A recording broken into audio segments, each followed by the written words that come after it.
यदि आप भी जीवन से दुखी हैं तो आज की ये कहानी आपके लिए ही है। बुजुर्ग रघुवीर जी अपनी पत्नी के साथ अपनी रिटायर्ड जिंदगी बहुत हंसी खुशी बिता रहे थे।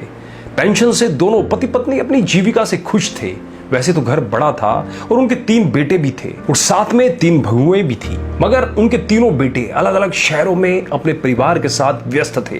वैसे उन्होंने नियम बना रखा था, दीपावली या कोई अन्य त्योहार तीनों बेटे के साथ सपरिवार उनके पास आएंगे, साथ रहेंगे, साथ खाएंगे, साथ वक्त बिताएंगे। पूरे 1 सप्ताह तक वो 1 सप्ताह कैसे मस्ती में बीत जाता था कुछ पता ही नहीं चलता था। सारा परिवार खुशी से झूम उठता।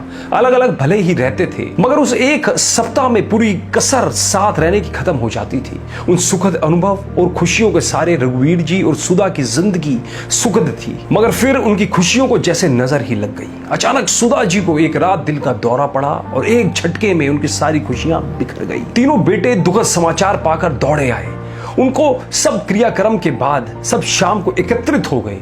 बड़ी बहू ने बात उठाई, बाबूजी अब आप यहाँ अकेले कैसे रह पाओगे, आप हमारे साथ चलिए। नहीं बहू, अभी यहीं रहने दो, यहाँ अपनापन लगता है। सुधा की अनेकों यादें हैं। और फिर बच्चों की गृहस्थी में कहते कहते रघुवीर जी चुप से हो गए। बड़ा पोता कुछ बोलने को हुआ, उन्होंने हाथ के इशारे से उसे चुप करा दिया। बच्चों, अब तुम लोगों की माँ हम सबको छोड़कर जा चुकी है।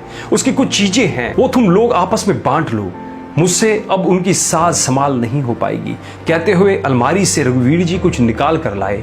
मखमल के थैले में बहुत सुंदर चांदी का श्रृंगार था। एक बहुत सुंदर सोने के पट्टे वाली पुरानी रिस्ट वॉच थी। सब इतनी खूबसूरत चीजों पर लपक से पड़े।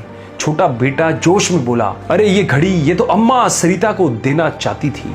रघुवीर जी धीरे से बोले, बच्चों और सब तो मैं तुम लोगों को बराबर से दे ही चुका हूँ। इन 2 चीजों से उन्हें बहुत लगाव था। बेहद चाव से कभी कभी निकाल कर देखती थी, लेकिन अब कैसे उनकी 2 चीजों को तुम तीनों में बांटू समझ नहीं आ रहा। सभी एक दूसरे का मुंह देखने लगे। तभी मंझला बेटा बड़े संकोच से बोला, ये चांदी का श्रृंगार दान छोटे के अनुसार वो मीरा को देने की बात करती थी तो वह ले ले, और सोने के पट्टे वाली रिस्ट वॉच मंजली बहू को तो वह ले ले। पर एक तो समस्या तो बनी ही रहेगी। रघुवीर जी मन में सोच रहे थे, बड़ी बहू को क्या दूं।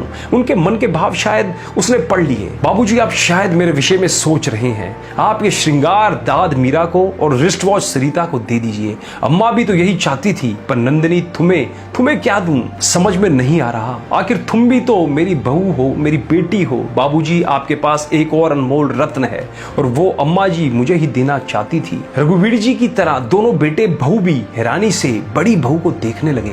अब कौन सा पिटारा खुलेगा और कौन सा वो अनमोल रत्न है जो बड़ी भाभी चांदी के श्रृंगार दान और सोने के पट्टे वाली रिस्ट वॉच को छोड़ उस अनमोल रत्न को पाना चाहती है। जरूर बेहद कीमती या अमूल्य होगा। हे भगवान, शायद हमने जल्दबाजी कर दी। सबकी हैरानी और परेशानी को भांप कर बड़ी बहू नंदिनी मुस्कुरा कर बोली, वो सबसे अनमोल रत्न तो आप स्वयं है बाबूजी। पिछली बार अम्मा जी ने मुझे कह दिया था, मेरे बाद बाबूजी की देख रेख तेरे जिम्मे है। बस अब आप उनकी इच्छा का पालन करें और हमारे साथ चले। रघुवीर जी की आंखें खुशी से और कृतज्ञता से भीग गई। दोस्तों, जीवन में सबसे अनमोल हमारे माता पिता, हमारे बुजुर्ग हैं।